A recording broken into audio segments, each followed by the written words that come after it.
hppodcraft.com.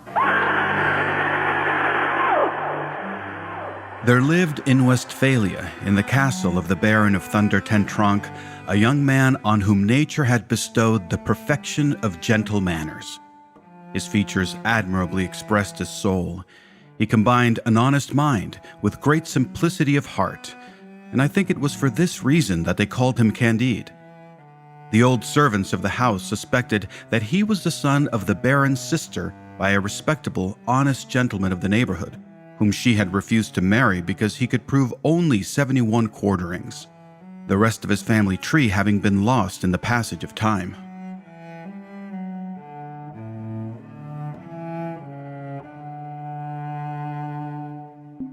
That is the opening paragraph of Candide by Voltaire, a classic that might be stretching for us, but one we're going to pull in here on HP Podcrafts, Strange Studies of Strange Stories. I'm Chad Pfeiffer. And I'm Chris Lackey. Who is that reader? Why, that was good old Levi Nunez. Levi's amazing. He's talented. You might know Levi from his music, his band, Loot the Body, who does Dungeons & Dragons theme songs, but he's branching out into some other stuff. He's going to be doing another piece. Maybe, I don't know if I'm spoiling anything, but he's working on some songs right now. It's going to be kind of a Jack Parsons kind of influenced, sort of, you know, the JPL, the... Sure. I'm a big fan of the genre of occultist jet propulsion laboratory founders. Well, I've been lobbying for Candide for quite a while. It maybe, as you say, is a stretch for the show in that Candide isn't the first thing that comes to mind when you think about weird fiction. But think about this fact. H.P. Lovecraft wrote nearly 100,000 letters in his lifetime.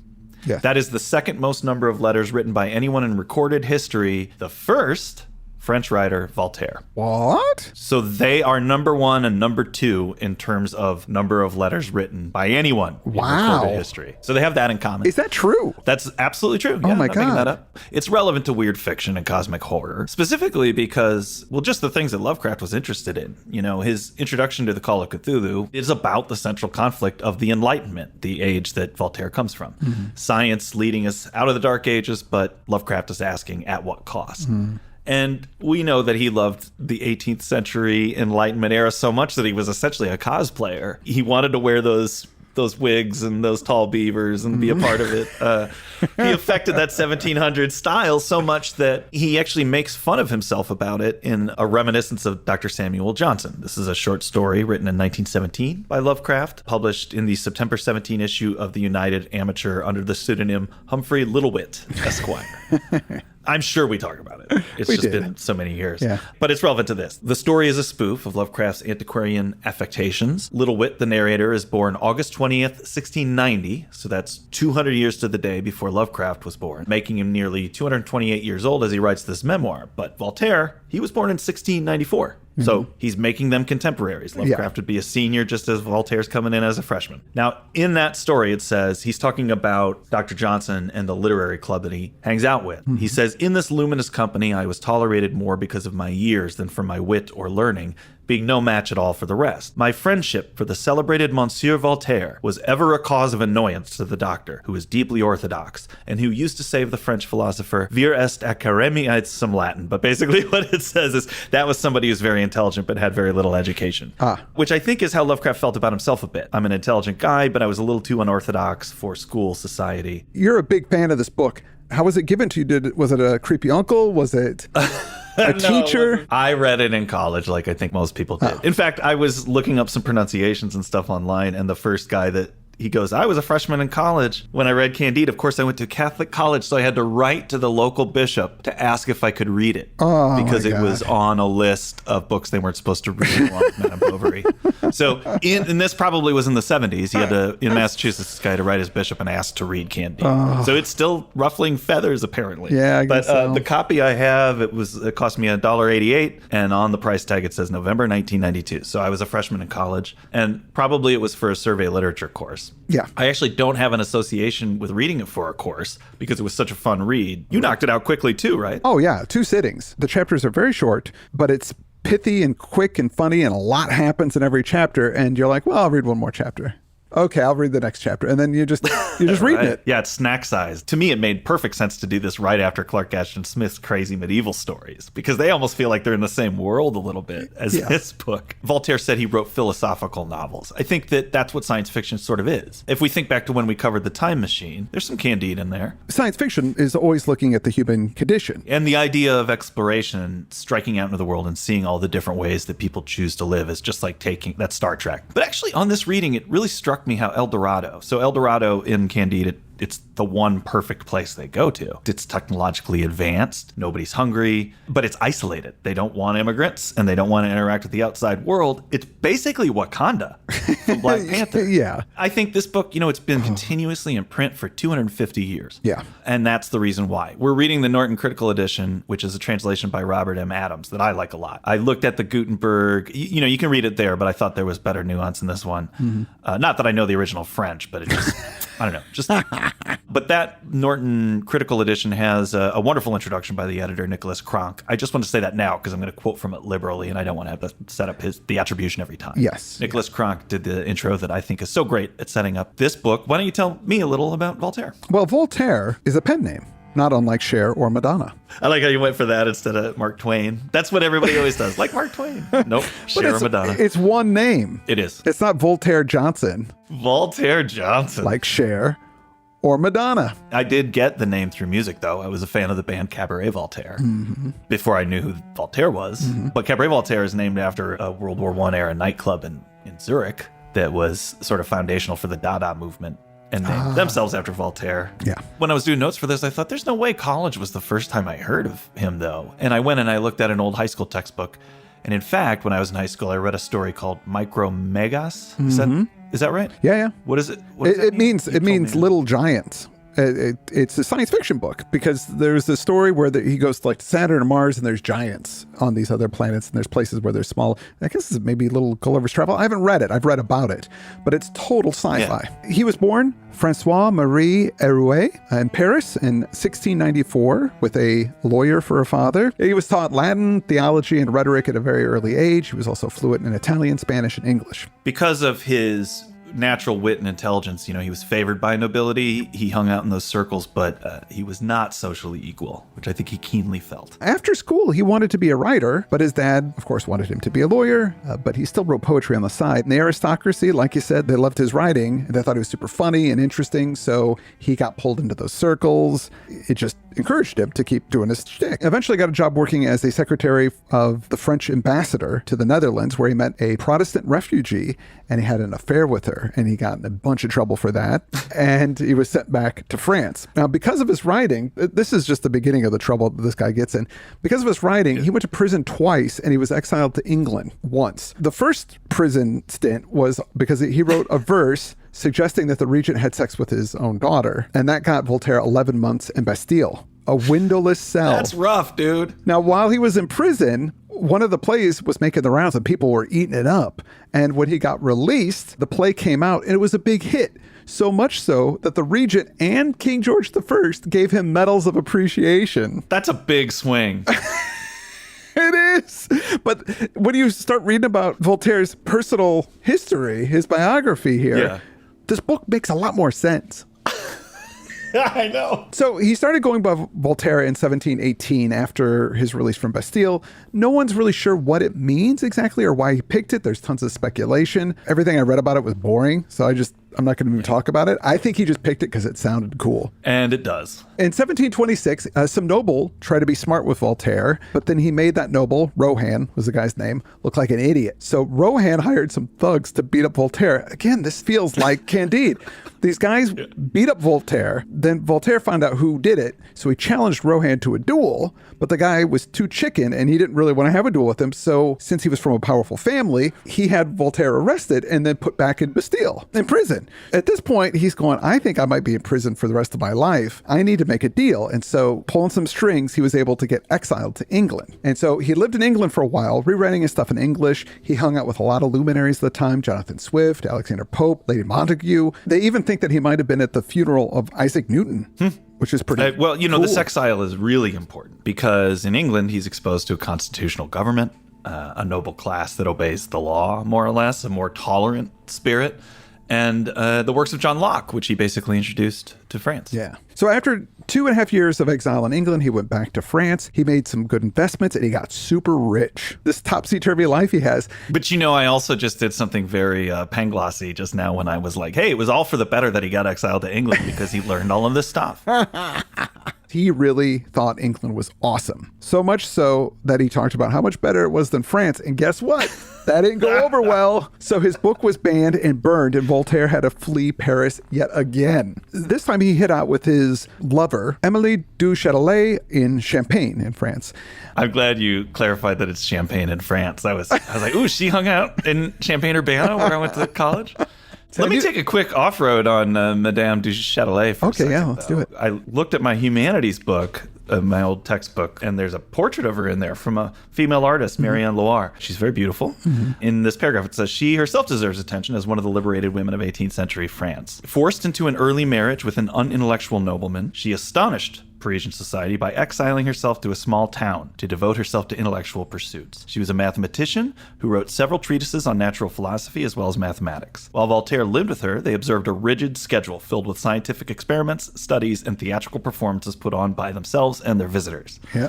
The short story by Voltaire, Micromegas, might have been originally planned as a magic lantern show that they would have conducted themselves. Oh, wow. So it had a scientific basis to it, too. Yeah, They were yeah. going to do it, like tell the story and have lights and show the planets and that kind of thing. So really cool person, Madame du Châtelet. He started getting wise about being a little too out with his writing, and he needed to be a bit more clever about it. At this point, when he was living with Émilie, he got into Isaac Newton's writing and also the philosopher Leibniz. Now, Leibniz wrote about optimism, or at least his version of it. His idea is that there is a static worldview. There really is no change. Man is as he should be. God is doing his thing. If God is all good, then why is there evil? Well, guess what? There is no evil, really. It just seems like it's evil to us because we're mortals and we don't see the big picture. From God's point of view, our world is the best of all possible worlds. He and Émilie wrote, like you said, studied together and worked together for years.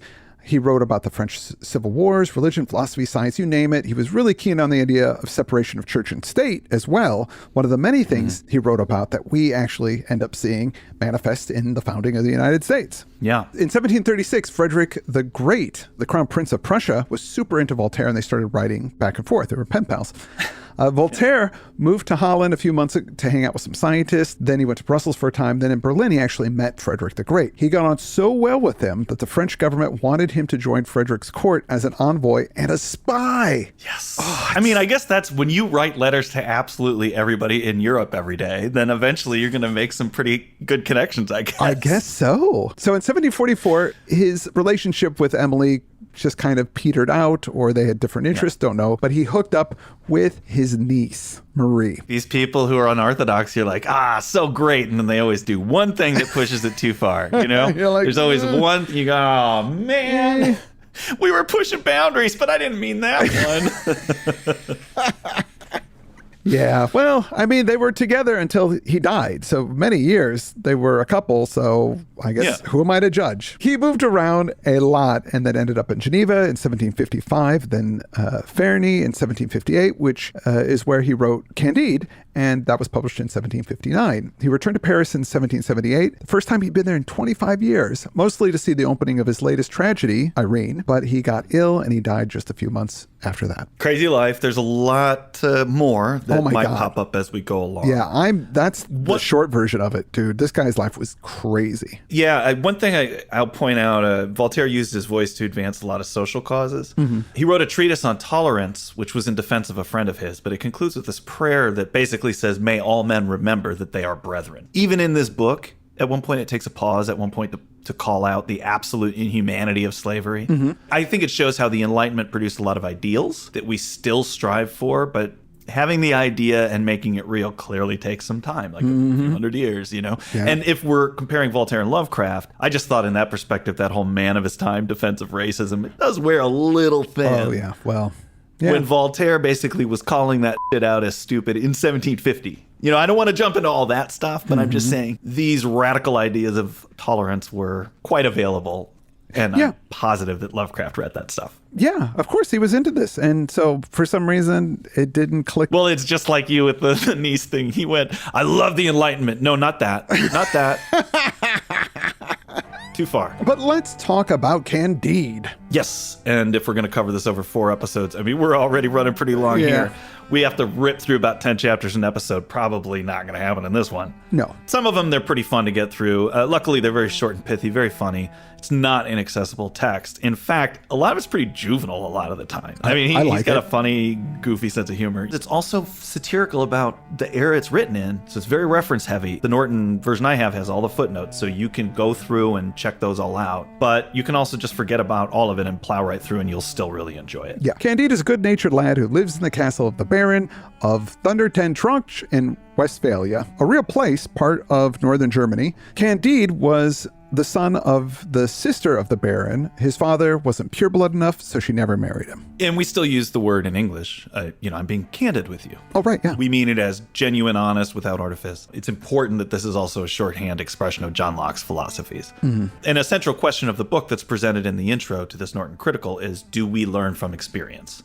Candide tells the story of a young man setting out on a journey. This is an archetypical template much favored in the 18th century. Typically, the hero goes on a journey that is metaphorical as much as real, undergoing experiences that form him as a man. Behind this fictional model is the English philosopher Locke, whose essay concerning human understanding from 1689 taught empiricism, the idea that truth is discovered through experience and experiment rather than being something innate. That is perhaps the key concept in the 18th century movement of ideas that we call the Enlightenment, the moment, as Kant put it, of man's emergence from self-imposed immaturity. Henceforth, he said, man should dare to know. In this perspective, Candide, whose name means white in Latin, Candidus, recalls Locke's blank slate, tabula rasa, on which experiences are notched up. But how much does Candide really learn from his experience? I thought that was just a great understanding of what this character is all about as we go in. And I also want to point out that joke about his father not being purebred enough is the first solid joke of the book. That's right there in the first paragraph. We heard it at the top. Yeah. It says because he'd been able to prove only 71 quarterings, he couldn't marry the Baron's sister. A quartering is a division in your family tree. So being able to prove 71 quarterings means you can prove 2,000 years of uninterrupted nobility. But because she can prove 72, not good enough. Nope. And that is somebody who is hanging out with nobles all the time, but aware that they'll never be one of that social strata that makes a joke like that. Mm-hmm. It's so arbitrary. And the humor continues in that chapter as he describes the estate. It's actually really modest, but to him, it's the greatest castle in the world because it's got a couple of windows. They even have a tapestry. That joke works because we all understand this is the Garden of Eden, kind of. Of course, when you're a child, the house is the whole world. And so it really has that very juvenile kind of perspective on things. Candide is instructed by the teacher Pangloss, who teaches metaphysico-theologico-sosmolunigology.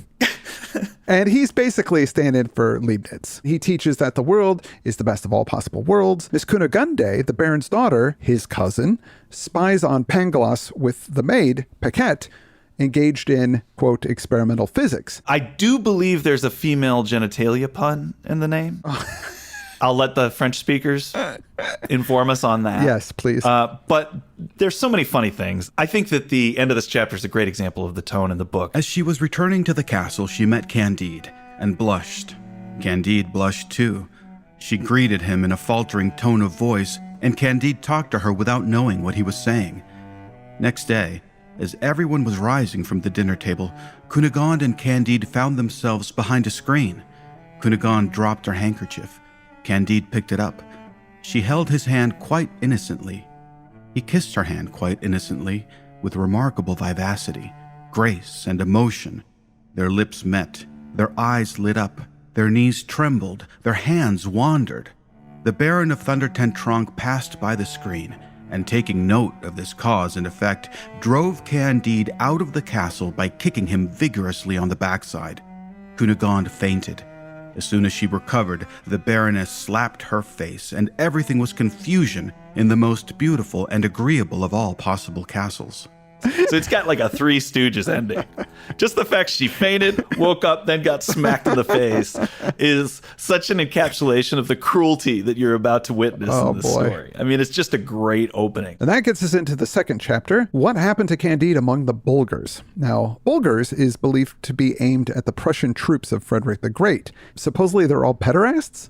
He had this really good relationship with Frederick the Great, but then they fell out, and then eventually they became friends again. But yeah, he's like Poe in that he's settling all sorts of literary scores in this, some of which we don't necessarily understand. No, but Candide is starving to death and he's weak, but he's found by two men who feed him and they give him some money and they trick him into toasting the king of the Bulgars. And they say, right, now you're in the army. You're going to join us. And he's like, I don't want to join an army. It's like, too bad. And they beat him and they whip him into shape. He talks about how he's beaten 20 times the first day and then only 10 times the second day and so on. And eventually he figures out what's going on. Except one day he goes for a walk without asking anybody. Then he gets arrested and he's forced to choose between execution or running the gauntlet, which is like having two lines of men that just beat the crap out of him. He has to go back and forth between them. So he argues, I don't want to choose either of them because a human has free will. So he thinks, I got it. I just made the argument. But of course, that doesn't hold any water, which is, again, kind of pointing out the irrelevance of philosophy at times. Right. So after running the gauntlet, his skin is nearly whipped off of his body and he's dying. The king of the Bulgars happens to see this, hears that Candide is a metaphysician and ignorant of the world, so he pardons him. Candide gets medical attention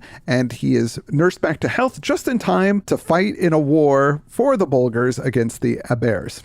It's so funny. I think when the king kind of pardons him, it says, and this will be remembered forever and written about in poems. And it's just funny because you're going, I don't know who this king is. That's clearly not true. This is Monty Python level absurd, Candide, because in this chapter, all of his skin is whipped from his body till he's just running around like he's in Clive Barker's Hellraiser. And then somebody gives him some ointment and he heals up in like 3 days, like it's a Nintendo game, you know? Mm-hmm. And so it tells you the world of this book is absurd, but it lines up pretty accurately with how the real world is absurd. You know, he's recruited into this army because of his height. Yeah. He just fits the suit. He's 5'5". It just shows the absurdity of it right at the start. It doesn't matter what side he joins, what the cause is. None of this is for anything. Yeah. And that gets us into chapter 3, how Candide escaped the Bulgars and what became of him. The war is a bloody mess. Candide, who was trembling like a philosopher, hid himself as best he could while this heroic butchery was going on. I was like, man, heroic butchery. Yeah, it's, you know, the muskets swept away from this best of worlds, 9,000 or 10,000 rascals who are cluttering up its surface. Yeah.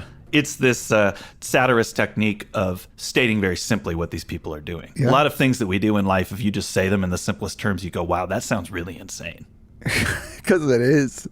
It's really insane. I mean, there's dead soldiers on both sides, dead innocent men, women, and children. It's just a big bloodbath. And for what? Candide is able to escape to Holland. There, a Protestant orator is talking about the value of charity. And he asks Candide if he supports the good cause. And Candide thinks back to the teachings of Pangloss. And he says, there is no effect without a cause. The orator goes, wait, do you think the Pope is the Antichrist? And Candide goes, I don't know the Pope, but I'm hungry, so can I have some food? And the orator curses him, and then the orator's wife takes a bucket of crap and dumps it on his head. It's essentially Facebook, by the way.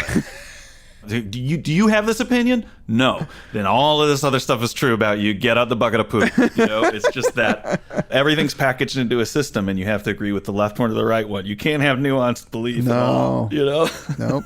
So there's the Anabaptist, which is a different branch of Protestantism. Jacques takes pity on Candide. And he gives him a job in his rug factory. Jacques is actually a pretty good guy. Things are going to really work out for him, I'm guessing, because he's such a good guy and he's always helping out people. But at this point, Candide, his faith is renewed in the teaching of Pangloss because he had to go through all these things to get to this great place where he's got this job. And it gets us into chapter 4, how Candide met his old philosopher tutor, Dr. Pangloss, and what came of it. So one day, Candide finds a deformed beggar in the street. His teeth are falling out as he talks. Like the guy's really messed up. And then Candide realizes that the beggar is his old tutor, Pangloss. The previous chapter 3, it's the first example of him using the chapter headings as a joke. Yeah. So it says, Candide suddenly met this man, his nose is falling off, he was disgusting. And then the chapter goes, how Candide met his old philosophy tutor, Dr. Pangloss. But the way that it's written, like I said, it just keeps you reading chapters. It's a punchline, yeah. And you go, okay, I got to find out how this happened. And then it just leads, it leads into the next one. So it turns out, soon after Candide was booted out, the Bulgars attacked the castle, killed the Baron and his wife and his son, and raped Cunegunda, and then gutted her. They didn't leave one stone upon another, not a barn, not a sheep, not a duck, not a tree. But don't worry, we had our revenge because we did this. The Abari did the same thing to a neighboring, castle that belonged to a Bulgar. Like that makes it okay. It's the futility of revenge. Yeah. So Pangloss explains that he got syphilis from Paquette, the maid, and it's slowly killing him. Candide asks, well, okay, you had all this philosophy. Is this still the best the world can be? Isn't this disease like the work of the devil? Pangloss says, not at all. It is an indispensable part of the best of worlds, a necessary ingredient. If Columbus had not caught on an American island this sickness,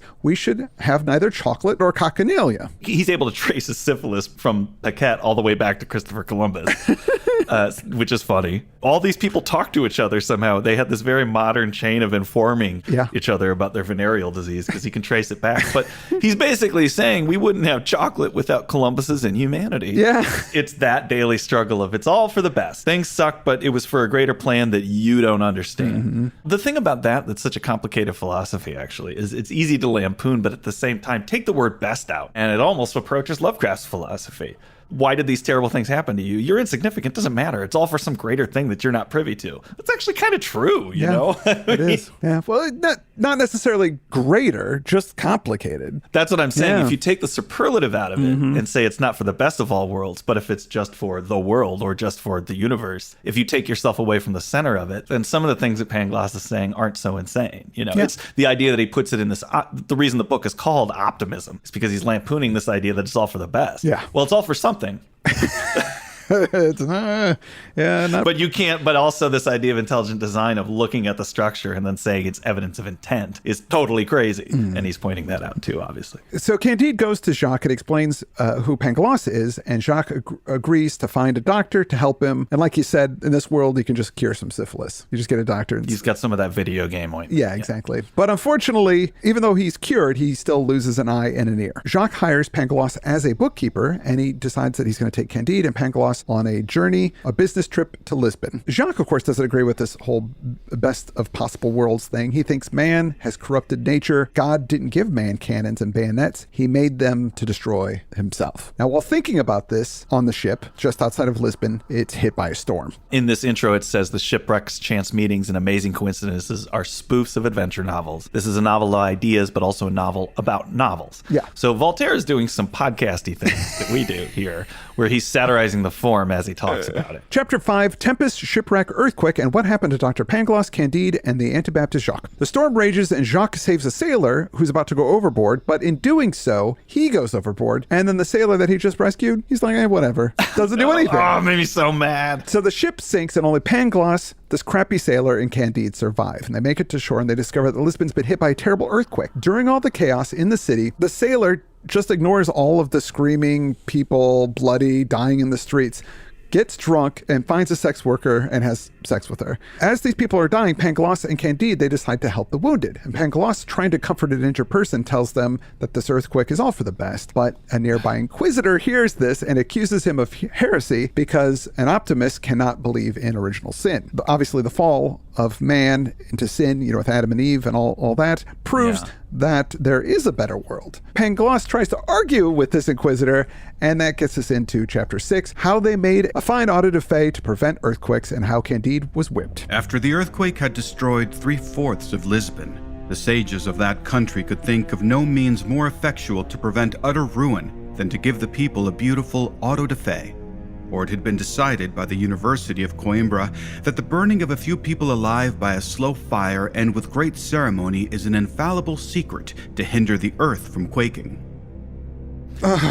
We should stop there at chapter 6. We'll get into that next time, but it's such a good transition because we were covering Clark Ashton Smith. The auto de fe was coming up. That's why Nathaire left. Yeah. Because he was afraid they were going to do that to him. It's when they burn people, up as a means to assert some control over the world. Now, the Lisbon earthquake was a real thing. Yeah. In combination with subsequent fires and a tsunami, the earthquake almost totally destroyed Lisbon and adjoining areas in 1755. And an auto de fe was done in Lisbon in 1756 in June. Voltaire wrote a poem about the Lisbon earthquake. It says, if the miseries of individuals are merely the byproduct of this general and necessary order, then we are nothing more than cogs which serve to keep the great machine in motion. We are no more precious in the eyes of God than the animals by which we are devoured. Clearly, Voltaire was disturbed by this notion that suffering is just part of the plan. And I just want to say one more thing. Last year, I was idly reading about the 1750s, as you do, and I stumbled across this. May 16th, 1750, 2 weeks after police in Paris arrest 6 teenagers for gambling in the suburb of Saint Laurent, rioting breaks out when a rumor spreads that plainclothes policemen are hauling off small children between the ages of 5 to 10 years old in order to provide blood to an ailing aristocrat. Over the next 2 weeks, rioting breaks out in other sections of Paris.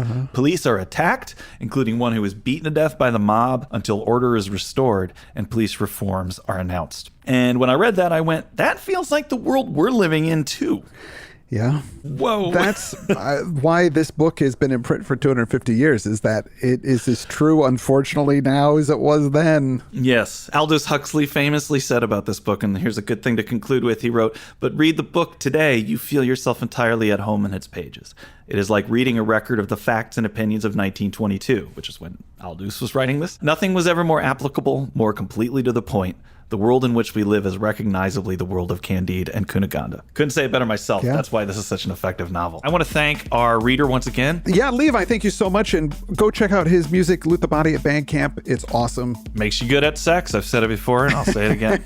I want to thank some patrons, starting with Leslie Adams. I'd like to thank Philadelphia Phil. I'd like to thank Matthew Levine. I'd like to thank George Bell. Travis Wright, thank you so much. David Smith, thank you. Damian Keys, thanks. I'd like to thank Bill Patrican. Graham Arnott, thank you so much. Lastly, I'd like to thank Carl / Carl / who can forget? Carl / You all are great. We're going to be back with more Voltaire. That's all we got for this week. I'm Chad Pfeiffer. And I'm Chris Lackey, and you've been listening to Strange Studies of Strange Stories. Here on hppodcraft.com. hppodcraft.com.